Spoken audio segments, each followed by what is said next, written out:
If you are around my age or older, you'll be super familiar with the brand Nokia. My first ever phone was a Nokia and it was built like a tank.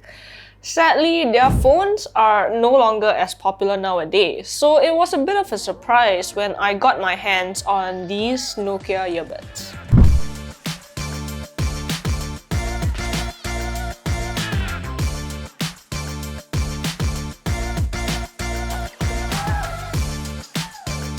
Hey guys, we have the Nokia E3511 earbuds with us today, and they are actually a pretty decent option if you're on a budget. Plus, you get that added nostalgia value.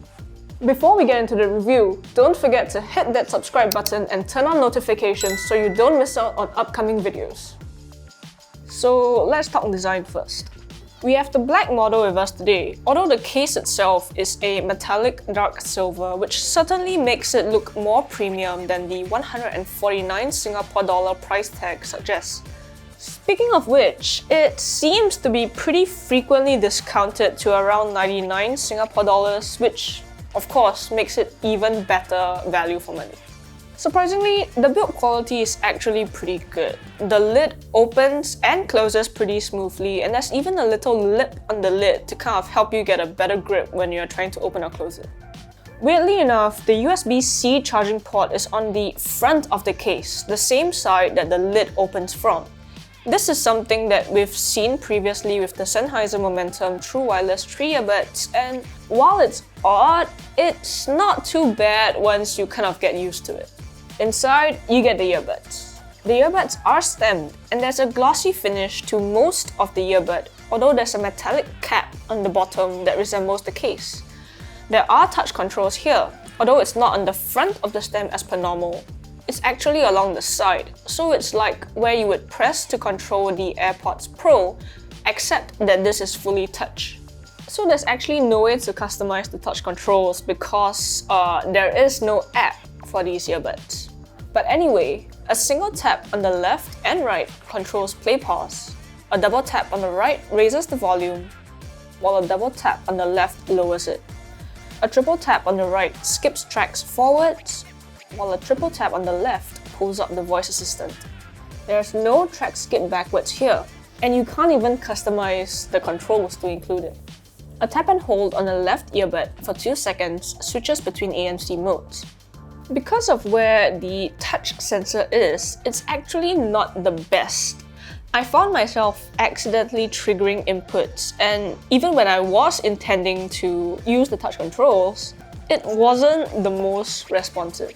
There aren't any different voice prompts aside from when you activate or change ANC modes. So that means that regardless of whether you are playing or pausing your music, skipping tracks, or adjusting the volume, you only get a single beep, which makes it very hard to figure out exactly what you did. Like I mentioned, there's no app for these earbuds either, so yeah. Additionally, you do have to change the ANC setting for these earbuds whenever you put them into your ears. The earbuds don't remember the last ANC setting that you have on them, so whenever you put them in, if you want to go to ANC or transparency mode, you do have to tap and hold to kind of get to the mode that you want. The software part of these earbuds is honestly a bit of a letdown. That being said, it is surprising that there is ANC on these, and it's actually not too weak. While train rumble and the likes still come through quite clearly, the earbuds do a good job of removing my fan whir, and I found that the ANC is strong enough to remove most of the distracting noises at home while I'm working.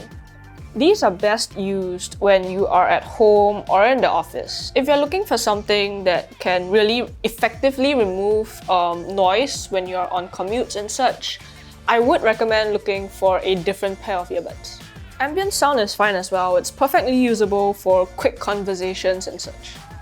These run on Bluetooth 5.2, but you only get SBC and AAC codec support here. There is also a tiny bit of noticeable lag when you are playing games or watching videos. The earbuds can be used individually, but because there is no touch control customization, you do kind of miss out on certain functionalities if you're planning on using just a single earbud. You get IP44 dust and water resistance with these, which is a bit surprising actually. Seeing as how light the earbuds are in the ear, I do feel that they would be okay for light exercise.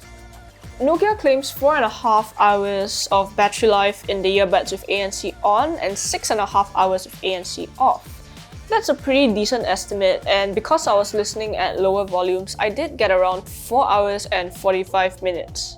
There's no wireless charging here, although I wasn't really expecting it, in a pair of earbuds that's under $100. Mic quality is okay. It's fine if you're taking calls in a quiet environment, but if you're outside, the wind might be a bit loud.